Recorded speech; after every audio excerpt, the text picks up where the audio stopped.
São 7h15 e o diretor da Escola Internacional de Curitiba, o Gustavo Segui, é o nosso convidado do TNews hoje aqui no estúdio. Com 12 anos de experiência na área de educação, ele veio para conversar com a gente sobre inovação no ensino. Bom dia, Gustavo, seja bem-vindo. Bom dia, Roberta. Bom dia, Marcelo. Gustavo Segui. Né? Segui, isso. Você falava Segui? Não se preocupe, essa é a minha vida inteira, é sempre... Todo mundo fala errado. Todo mundo fala errado, a gente sempre... O Gustavo é uma pessoa que foi interessante. Uma vez, as pessoas falavam muito de legado. Você tem que deixar um legado, Claudinei. Qual que é o legado que você deixa para os teus filhos? E legado é legacy em inglês. Eu falei, que legado que esses caras falam tanto. E a escola dos meus filhos procurava, falaram, vamos fazer um legado. Você podia ajudar nós uma vaquinha para comprar um piano, comprar um Stradivarius, um violino, comprar um... Eu falei, isso aí não é legado. Sabe, isso são coisas, isso não é legado. O legado é algo que você vê, cara, isso é um legado. O Parque Barigui é um legado, o Museu Oscar Niemeyer é um legado. Quer ver um legado de Deus? Foz do Iguaçu. Isso é um legado da humanidade, é um legado de Deus. Isso é a mão de Deus, é a natureza. Então tem legados. Às vezes o cara deixa um legado para a família, um legado, né, para os funcionários da empresa. E nós fomos assim, a escola falou, vamos ver o que é legado, então vamos viajar. Vamos ver o que tem de melhor nesse mundo. Nas escolas, que são escolas internacionais, o mundo inteiro tem escola internacional, porque às vezes tem uma empresa, vai para lá, vai para a Alemanha, mas a empresa é chinesa, ou vem uma empresa igual uma empresa sueca para Curitiba, vai uma empresa americana, né, se instala no sul da Itália, e daí como é que faz? Nós truxa, que língua que é, né? Vai latir, vai correr, um fala tailandês, outro fala japonês, outro fala mandarim, então tem uma língua internacional. Né? Que é a língua que qualquer piloto de avião fala, né? Então, Papa Tango, Whisky Tango Sierra, Uno. Então eles falam assim, Delta, Alfa, né? Por que a gente fala Papa Tango? Porque em qualquer língua eles falam Papa Tango, né? November, né?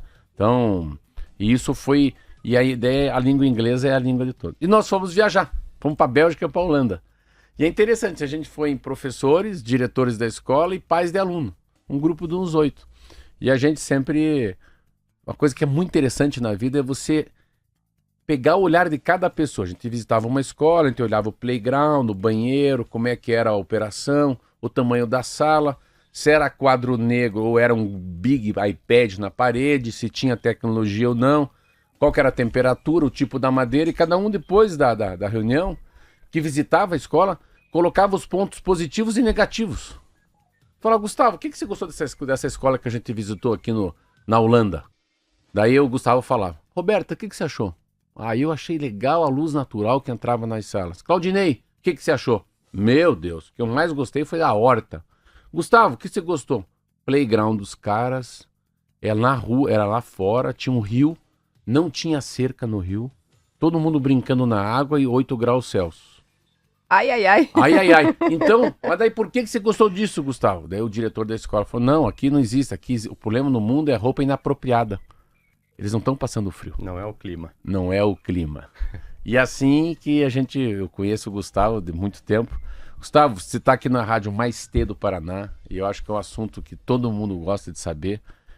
O que tem de inovação, né? O que é educação no século XXI, mais ou menos isso, né? A gente ouve falar de inovação e sempre se remete à palavra tecnologia, e nem sempre uma coisa tem relação com a outra, né? A gente está falando de inventividade, de criatividade, de protagonismo, e hoje as escolas buscam essa ruptura, né, com os métodos convencionais. Eu queria que, em linhas gerais, você começasse falando para a gente sobre o que é o futuro da escola no Brasil, pensando no perfil dos estudantes que mudou, e que a gente está trabalhando com gerações muito diferentes, que têm um acesso muito grande a informações, à tecnologia, e que não aprendem mais como se aprendia antigamente, né? Naquela aula tradicional, quadro, expositiva, sem muita participação. Legal, Roberta, obrigado. Eu acho que essa pergunta assim, do futuro da educação, eu acho que primeiro eu gostaria de ir um pouquinho para o passado para a gente falar do futuro. Sim. E como a gente está na rádio, e é um meio que eu gosto muito, porque a gente pode usar muito a imaginação num lugar como esse, num meio como esse. Sempre quando a gente vai falar sobre educação, eu gosto de fazer um exercício de imaginação, né? Então, queria convidar, assim, os ouvintes, né, e vocês aqui para a gente pensar, assim, imagina que a gente é um viajante no tempo e a gente voltou no passado 80 anos, 100 anos atrás. E a gente pega uma máquina fotográfica e a gente tira uma foto de uma sala de aula e a gente tira uma foto de uma fábrica, de uma linha de montagem. Pegar um exemplo bem simples assim. E daí, conforme vai passando os anos, a gente vai tirando uma foto da sala de aula e da fábrica, até chegar nos dias de hoje. Quando a gente chega no dia de hoje, a linha de montagem, a fábrica, ela está completamente transformada e em muitos lugares a sala de aula ela continua igual. E eu acho que esse é um exercício interessante para a gente entender assim o quanto a gente precisa avançar na educação e que assim às vezes a gente fala de inovação sempre pensando em tecnologia. Tem muita coisa aí inovadora em educação que é de 20 anos atrás, né? O futuro ele já está aqui, ele só não está espalhado ainda democraticamente para todo mundo. Então, quando a gente começa a entender assim a questão do futuro da educação, eu acho que primeiro a gente tem que pensar assim, a gente não pode achar que o mundo inteiro mudou e a gente ainda quer a mesma sala de aula. A gente quer ainda mesmo aquela coisa dos alunos sentados em fileira, com o professor na frente, sendo a fonte do conhecimento e tudo isso, né? Então, quando a gente começa a olhar para a educação sobre essa perspectiva do que precisa mudar, a gente tem que olhar o que é necessário no futuro. Quais são as habilidades que o que eu aprender hoje vai servir para um futuro que eu não sei ainda. E eu acho que a gente tem uma tendência de querer, assim, as respostas absolutas, né? Tipo assim, essa é a resposta de $1 milhão que vai valer tudo. Mas eu acho assim, para mim, o que é incrível do futuro é que não tem essa resposta. A gente precisa fazer as perguntas de o que vale a pena ser aprendido hoje, dentro de uma sala de aula, quais os tipos de habilidades que a gente precisa ver.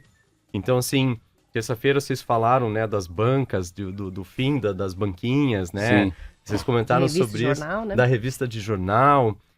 Então, assim, o mundo tem esses ciclos de coisas que surgem e que somem e que desaparecem, e que se transformam.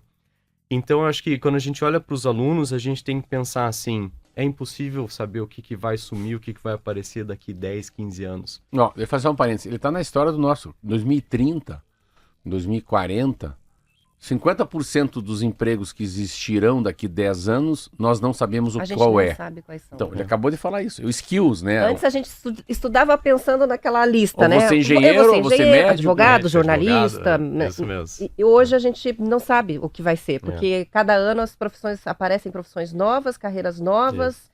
E também já não há mais aquele vínculo obrigatório, né, de vai sair da escola, vai fazer a universidade, a faculdade, para entrar diretamente numa profissão. Então, eu vejo que as escolas têm apostado muito, assim, em ensinar o empreendedorismo, mas queria que você colocasse assim, entre todas as tentativas de desconstruir essa sala de aula e vamos então mudar.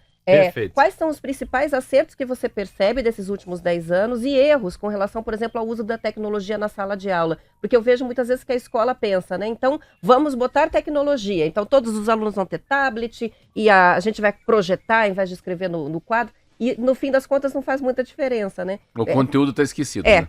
Então, o que tem, como as escolas têm acertado nessa mudança e quais são os principais erros desses últimos anos? Perfeito. Acho que, assim, a gente pode falar... Se tem um iPad numa sala de aula de um aluno de 3 anos de idade, tá errado. Não tem que estar. Porque não é isso que vai fazer a diferença, né? A criança pequenininha, ela precisa brincar. No brincar, hoje em dia tem muita pesquisa, assim, que fala o quanto que a brincadeira é importante nessa faixa etária. E o quanto as crianças conseguem fazer muito mais coisas do que a gente às vezes imagina que elas podem, né? Então, quando a gente vai desconstruir uma sala de aula, eu acho assim... Primeiro, a gente precisa entender que o mundo de hoje ele não é dividido em departamentos, em caixinhas, como são as matérias quando a gente estudou. Eu, você, Roberto, Marcelo, Neto, quando a gente estudou, você tinha lá a aula de matemática, ela começava no início da manhã, 50 minutos depois acabava a matemática. Aí, encerra tudo. Aí a gente ia para a aula de português. Aí português começava, Isso 50 minutos, acabava português. Agora que a gente olha aqui, a gente na rádio, a gente tem tecnologia, a gente está falando, tem oratória, tem habilidades, tem um monte de coisas que a gente está incluindo, então a gente tem que começar a olhar para a educação sobre a perspectiva de fenômenos. Porque no mundo real, no mundo fora da escola, nada é dividido em caixinhas. Então a gente tem que entender assim, o estudo de fenômenos. Isso significa transdisciplinaridade na sala de aula. Eu vou dar um exemplo. a gente precisa ensinar para os nossos alunos, por exemplo, física, né, história, geografia, língua portuguesa, oratória. Então a gente vai fazer uma aula sobre inventores do século passado. Então esse é o tema, é o conceito, né? Inventores. Então na aula de matemática a gente vai pegar ali um grande físico, por exemplo, e a gente vai estudar Isaac Newton. Isaac Newton, por exemplo. Bom exemplo, Marcelo. Quais eram os experimentos que eles faziam? Quais eram as fórmulas? Como que ele... O que é a força da gravidade? O que é a força da gravidade? Como que a gente calcula a força da Como é gravidade? que faz essa fórmula? Aí, os alunos saem da aula e vão para a aula de história. Qual era o contexto histórico do Isaac Newton? O que a gente precisa saber sobre isso? Aí eles saem e vão para a aula de língua portuguesa, eles vão aprender sobre o estilo de escrita biográfico, que é diferente de um romance, que é diferente de um artigo científico. Então, quando você tem um conteúdo que é transversal nas matérias, você torna a aprendizagem mais relevante. E as crianças e os alunos começam a entender que as coisas estão conectadas e não separadas mais. Então, acho que esse é um ponto muito importante de entender o mundo como ele é e trazer isso para dentro da sala de aula. O Isaac Newton virou transversal. Ele virou uma diagonal, né? Você pode pegar, né, o lado químico, o lado físico, né? A história. Não, e também você pode fazer uma conexão que século que ele nasceu, né? O que tinha naqueles 10 anos daquele primeiro, do começo do século XIX. Ele fala uma coisa que... a gente fala aqui muito dessa coisa da educação, mas é que ele quebra a regra quando fala da sala. Comparar uma sala em 1928 e a fábrica do Henry Ford... Tá, todo mundo continua lá sentadinho na frente do quadro. Olhando. Exatamente, exatamente. Como é que vocês estão lidando nesse momento com uma questão que a gente não adianta ficar criticando as gerações, a gente tem que tomar esse cuidado, nenhum. Mas assim, é fato que é uma geração que tem um hábito diferente de leitura, né? Com certeza. Como que se lida hoje na educação e na escola com essa questão? A falta do hábito da leitura mesmo, com profundidade, e o acesso a muita informação sem qualidade na internet. Acho que terça-feira eu ouvi o rádio de vocês, comentaram até isso na questão do jornalismo, né? Olha a quantidade de informação que tem aí disponível, não dá para saber. Então a gente tem que pensar o seguinte, primeiro, a gente precisa abraçar o desafio de hoje, que é o desafio da dispersão da atenção. Então assim, a gente vai querer botar um livro numa criança ali de 15 anos, quando ele tem um celular que tem tudo ali dentro, que trabalha toda a questão química no cérebro, tudo isso é muito difícil. Então, assim, a leitura, ela vem de cedo. A gente tem que olhar a educação como uma jornada. Então, tudo que você faz lá, o fato de você não dar o iPad, o celular para o teu filho de 3 anos, vai ter um impacto depois quando ele tiver 16 anos lá na frente, né? E assim, a gente tem na escola, primeiro, uma curadoria de leitura que seja interessante e esteja alinhada com os alunos. Então a gente pensa assim, a gente não pode ter aquela ideia de que assim, one size fits all. Então assim, uma regra vale para todo mundo. Então quando você vai falar de leitura, você precisa ter, assim, entender que você tem alunos que são leitores em níveis diferentes. Então você tem opções de livros que são mais fáceis, opções de livros que são exatamente para aquela idade e livros um pouco mais difíceis. Porque nisso você consegue ter... o aluno se sente... O acesso ao livro, à leitura, é muito mais fácil. Porque ele vai entender... Primeiro, a professora entende que tipo de coisa que ele gosta, né? Ela tem esse entendimento de qual tipo de literatura que esse aluno gostaria de ler e talvez se interesse. E você tem um nível de leitura que está adequado ao nível de leitura do aluno, você cria uma condição que é mais favorável à leitura, por exemplo, né? A gente fala muito da parceria dos pais com a escola. Então, assim, o Nassim Taleb, que é um autor que eu gosto muito, que ele fala assim, tem uma biblioteca em casa. Tem uma biblioteca, nem que seja pequenininha, 3, 4, 5 livros, mas se você dá valor para isso em casa, o teu filho vai aprender a dar valor para os livros também, né? Eu lembro assim, eu na minha escola era um péssimo leitor, odiava ler.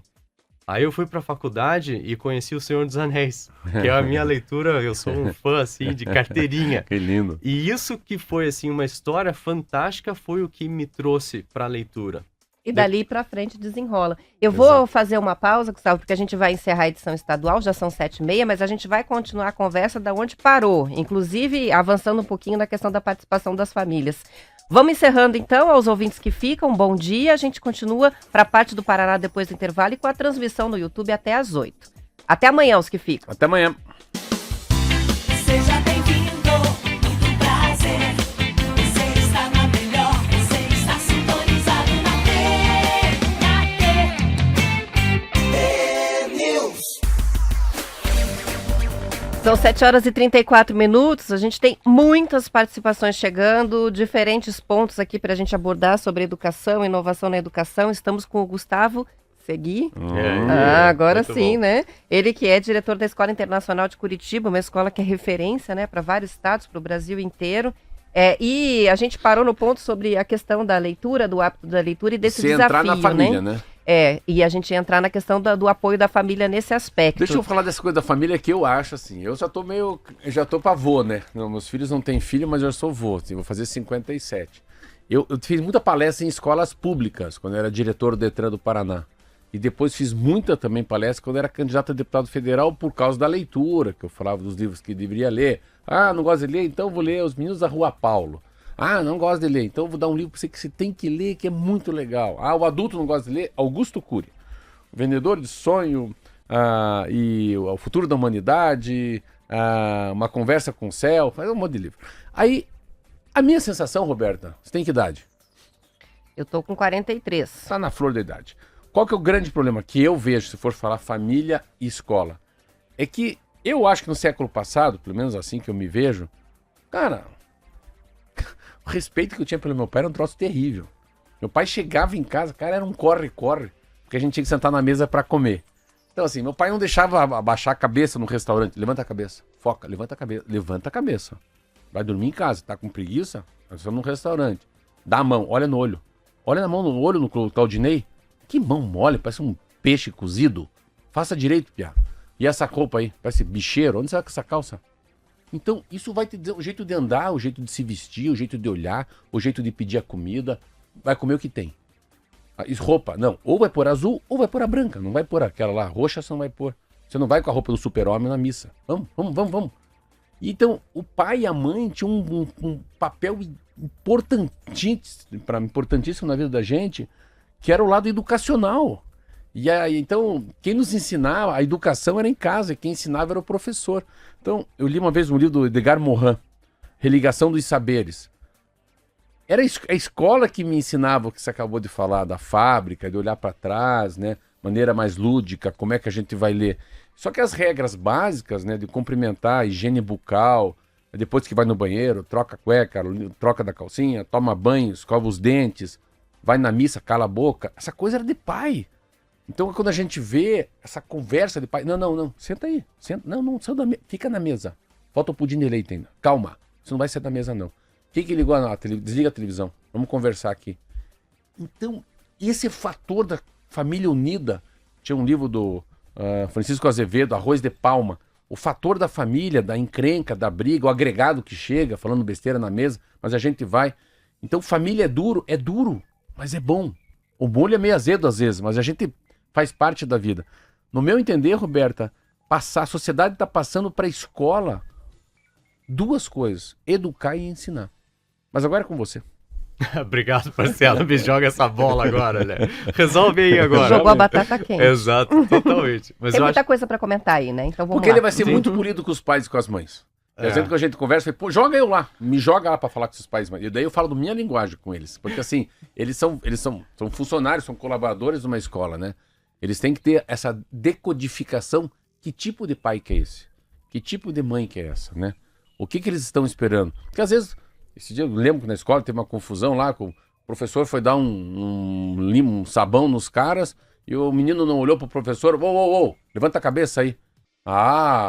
Passaram a mão na cara do meu filho. Eu falei, ó, dos meus filhos, pode pegar pesado. É pau, cacete e polícia. Não fica no mimimi, não. Quero que meus filhos se formem na linha reta, no trilho da vida.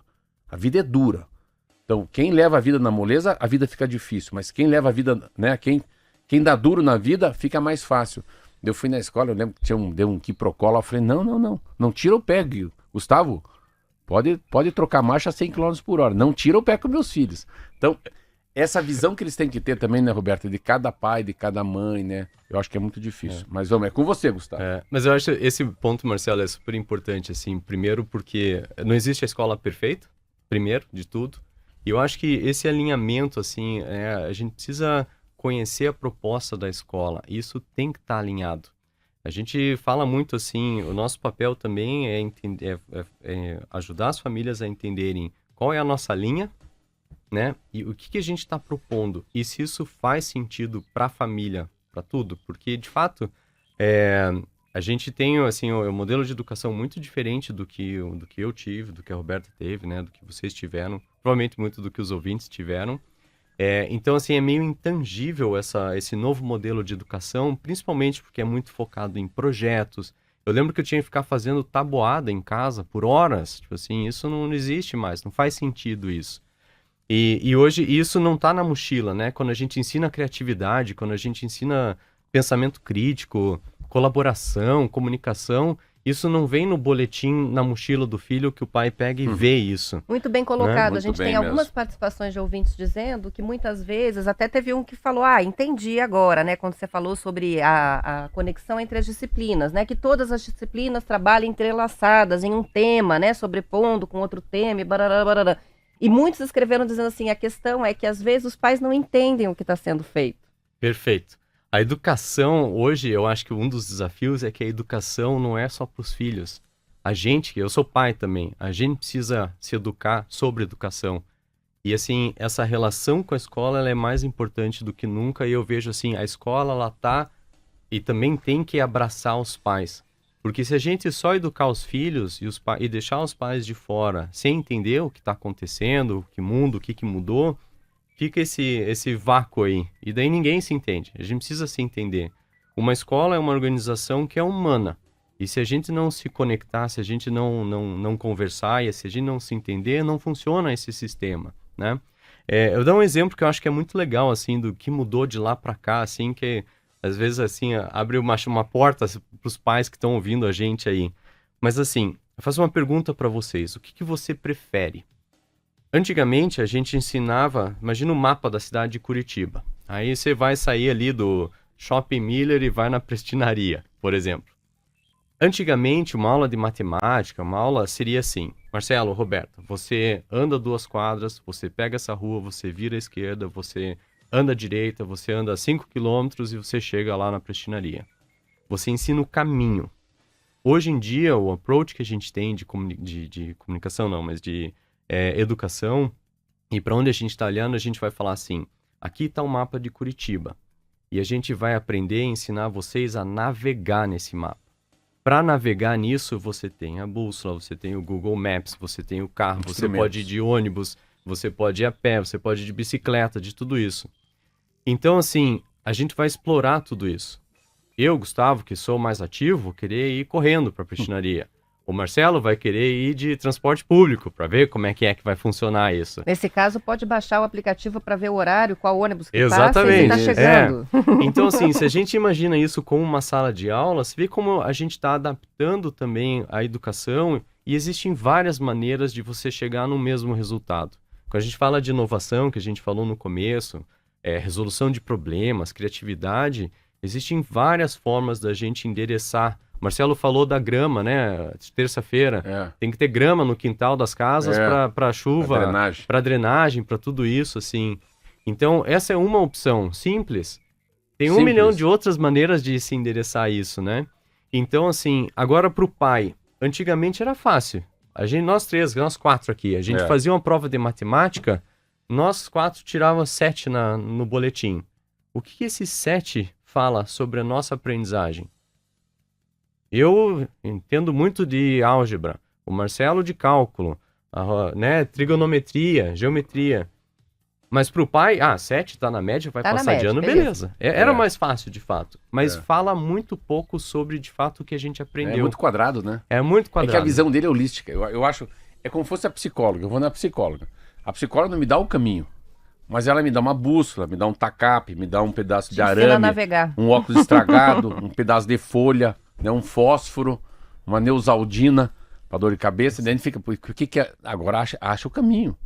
Você tem o livre-arbítrio, né? De decidir para onde você vai e do como é que vai. No fundo, Agora, para um futuro que a gente não sabe, o que que você quer? É o caminho? É a direção? Ó, é assim que a gente sempre fez no passado? É mas assim que você acha que vai fazer? Ou você quer ter instrumento para navegar hoje é skills. É Assim, skills. eu não tenho, sabe? Então, explica o que que é skills para as pessoas. Skills, Marcelo, é isso, é habilidade. É isso que a gente está fazendo aqui, assim. O que a gente está fazendo aqui hoje na rádio é oratória. A gente está aqui, está conversando. A gente está pegando conceitos e está destrinchando eles. Mas assim, ó, quando a gente vai ensinar os alunos, acho que a grande mudança de paradigma era assim, uma pergunta que a gente tinha antes. Como é que eu vou ensinar, sei lá, acústica? Que a gente falou de acústica aqui hoje. Como que eu vou ensinar isso dentro da física? A pergunta hoje para um professor, para os pais, para os alunos é: como que eu vou ensinar pensamento crítico enquanto eu estou dando aula de acústica numa aula de física? Essa é a pergunta importante. Porque se eu só vou lá dar a fórmula para calcular, onde que eu vou usar? Como é que vai funcionar isso? Eu não sei, não tem conteúdo nisso. Conteúdo é importante, mas não é só isso, como era antigamente, né? É o que eu faço, é você conseguir transferir um conceito de um lugar para o outro.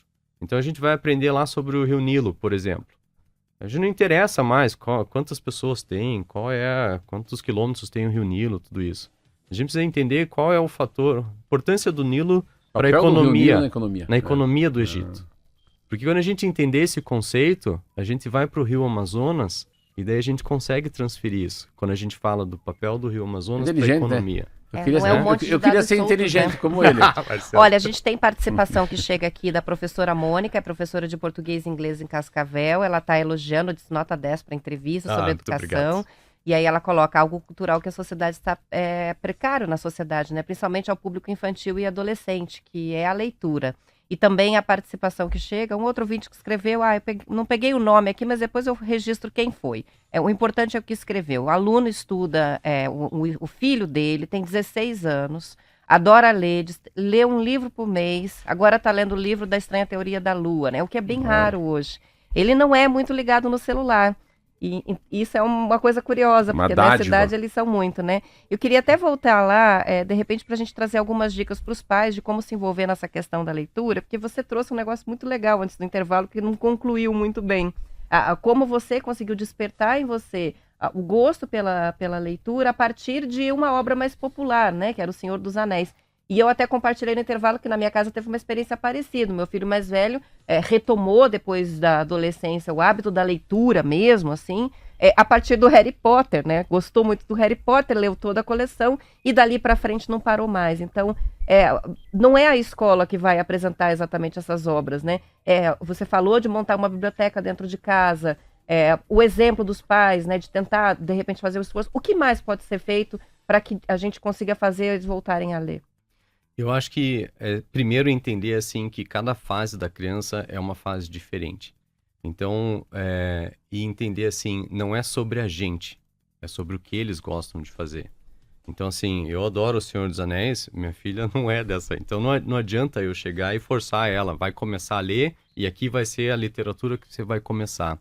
Então, assim, se é gibi, se é figurinha, se é um livro, né, mais sofisticado um pouco, né, para um aluno, eu acho assim, começa com uma conversa, entende o que o teu filho gosta e vai buscar, vai pesquisar e fomenta aquilo que o que ele gosta. Se o teu filho tem 16 anos e ele gosta de ler Diário de um Banana, tudo bem. Vamos pensar no longo prazo. Agora pode ser um livro que parece meio bobo pra gente adulto, assim, né? A historinha é meio boba e tal, mas assim, você tá criando e desenvolvendo uma habilidade, um mindset e um gosto, uma coisa que vai ser muito importante lá na frente.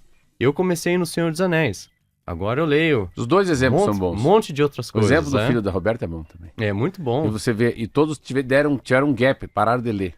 Pararam de ler, né? No início da adolescência. Você vê, você está falando uma coisa muito interessante. Eu estava falando com... Ele tem os 2 filhos na escola internacional, Fatuche. Estavam os 2 filhos, são gêmeos, Bernardo e Guilherme, lá na prestinaria falando, veja, ele não quer ler Alberto Camus, O Étranger, aí o outro, Kafka, Metamorfose. Fatuxa, você tá fora da realidade. Acabou de falar. Não, eles têm que ler um livro infanto-juvenil, tem que dar um livro como fosse uma papinha, depois a gente dá já, né, igual criança, fica lá sugando a carne, depois come aquela papinha que nem tem mais a Nestlé, né, Roberta? Depois come arroz com feijão, quando tiver 18 anos, que for um troglodita igual meus 2 filhos, come churrasco, vamos comer churrasco à noite, costela com a mão. Pô, come o dia inteiro. Guri de 15 aos 18 é um negócio surreal, né, Roberta? A gente tem filho dessa idade. E daí a gente tava falando, não. Bernardo, larga o pai, larga o Fatucho, vem aqui os 2. Eles têm 15 anos. Vem aqui que eu vou dar uns 3 livros para cada um, que são pequenos, é igual um beijo na boca, é contagiante. Você vai querer continuar lendo, você vai gostar. Esquece Kafka, esquece tal do Alberto Camus, isso aí é lá pra frente. Então ele falou um negócio muito legal, é que o meu pé não é igual ao teu pé, né? Então, o que a tua filha quer ler não é o que você quer ler. Exatamente. E aí eu acho que é uma falta de empatia até, né? Isso mesmo. Os pais não conseguem ler os filhos, né? Exatamente. A gente vai fazer o intervalo, antes só vou registrar 2 participações interessantes. Aqui a Cris escreve pra gente na transmissão do Facebook, contando que as filhas leem bastante. Ela falou, eu fico doida hoje em dia, porque todo mês elas querem livro novo. E infelizmente livro novo é caro. Agora estão aprendendo a trocar no sebo. Ó, pra isso também tem jeito. E tem a participação da Luciana, que diz que quando o menino dela era pequeno, ela ia nos finais de semana sempre na banquinha comprar um gibi. Ela falou, foi daí que despertou nele o interesse pela leitura que tem até hoje. Ótimo. Fique só o gibizinho ali, já resolveu. Vamos pro intervalo, a gente já volta.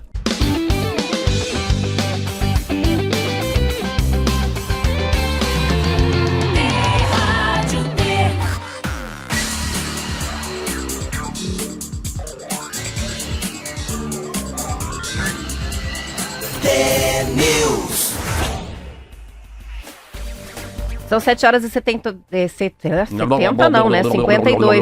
Eu já ia dar 72 minutos. Eu já ia fazer...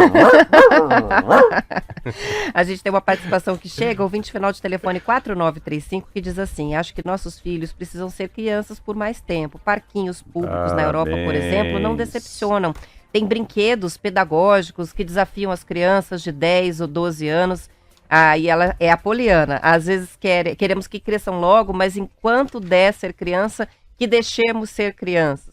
E o Dr. Kleber Ferreira, médico psiquiatra, vem, né, sempre aqui no T-News para falar sobre inúmeros assuntos, Deixa eu contar pra ele, né? do Kleber, deixa eu contar pra ele depois. Ele tem uma participação dele aqui, ele gostou muito do tema, daí ele falou, realmente precisamos de estratégias para os pais retornarem a ser mais participativos na escola e diretamente do futuro da educação. Tecnologia precisa de afeto para ser resolutiva, diz o Kleber. Concorda? Perfeito, é ótimo. A gente tem que fazer a escola de pais. Agora, eu acho que é importante a gente pontuar o desafio que é.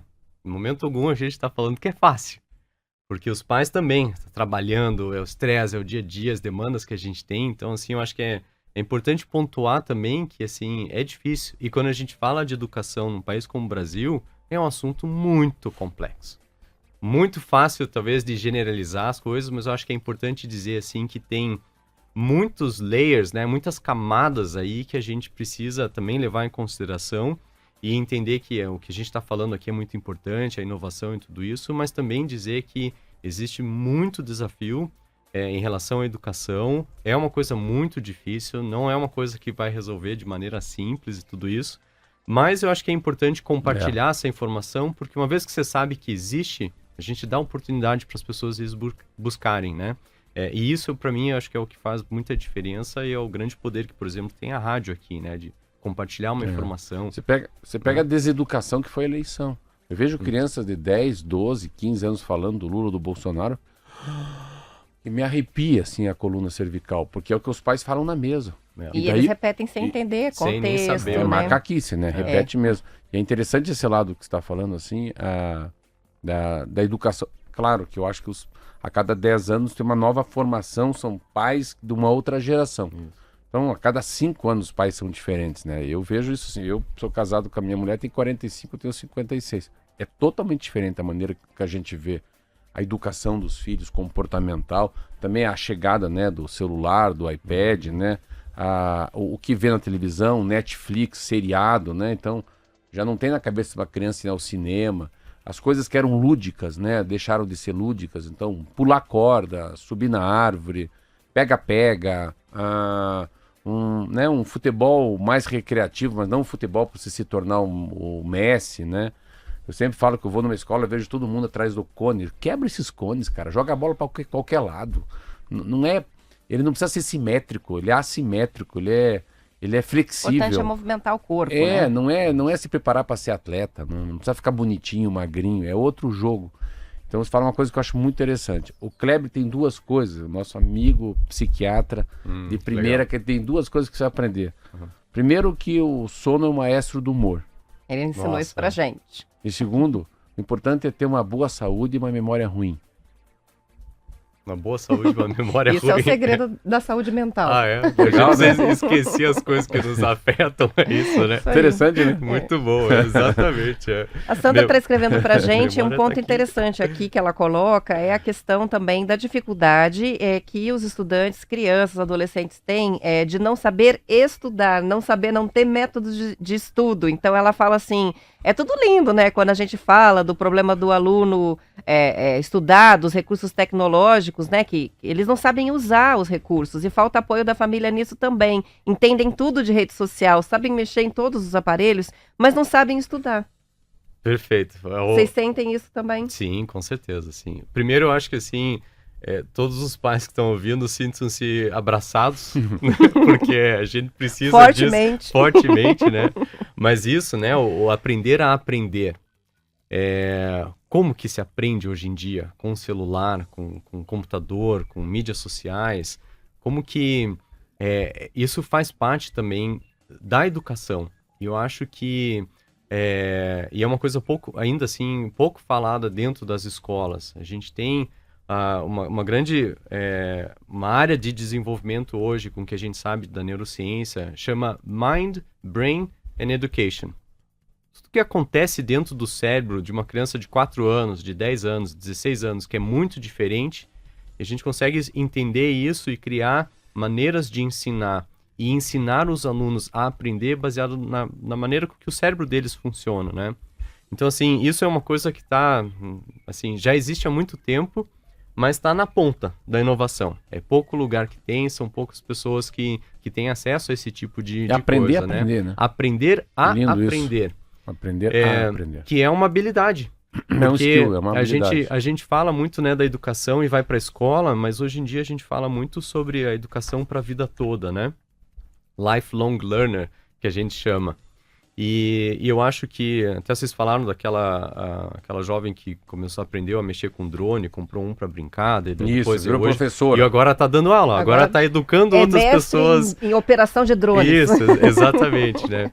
Então eu acho que assim, primeiro a gente tem que aprender para a vida inteira. E existem várias maneiras e perfis diferentes de aprendizagem, né? Então eu acho que a gente precisa conhecer os filhos, a gente precisa criar uma dica assim fácil na casa de vocês. Se o teu filho estuda na cozinha, com aquele movimento, com TV ligada, com tudo isso, esse não é um ambiente legal para estudar. Tenha um ambiente de estudo que é calmo, que é focado, que é com pouca distração, com tudo isso. Porque isso ajuda o aluno a entender que agora é um momento de aprendizagem. Um pouco né? de rotina, né? Um pouco de rotina, um pouco não. Muito. Rotina, muito. Criança pequena, principalmente, precisa muito de rotina. É muito importante esse ponto, né? E assim, eu acho que esse diálogo dos pais com os educadores, que é uma coisa que eu vejo muito pouco, pergunta para o professor. Os pais têm os filhos nas escolas, e as escolas têm pessoas que são incríveis lá dentro e experts em educação. Mas, assim, para mim eu fico pensando assim, o que falta esse approach? Para um pai marcar uma reunião ali com um psicopedagogo, com um professor, Escutar. é só marcar 1 hora ali, o professor vai te dar assim, e ainda focado no teu filho, porque Meu ele conhece Deus, teu filho. É Isso aí. quase um tutor. Aproveita essa quase oportunidade, é uma né? oportunidade. E assim, a gente de escola, a gente não vai nem cobrar essa consulta. De graça. É de graça. Não é Tá igual lá. iFood, é de graça. Aproveita essa oportunidade e cria essa ponte, porque Isso aí. dá para aprender, né? Chegou a hora da faca tramontina aqui. 8 horas em ponto, a gente vai encerrando. Agradeço muito a tua participação. Foi eu muito que boa a agradeço. conversa, passou Muito super bom. rápido. Rápido, né? Depois vai pro nosso YouTube na íntegra para quem não conseguiu acompanhar ou quiser compartilhar. Bom dia, até amanhã. Um abraço, Bom dia, um abraço, tchau. obrigado.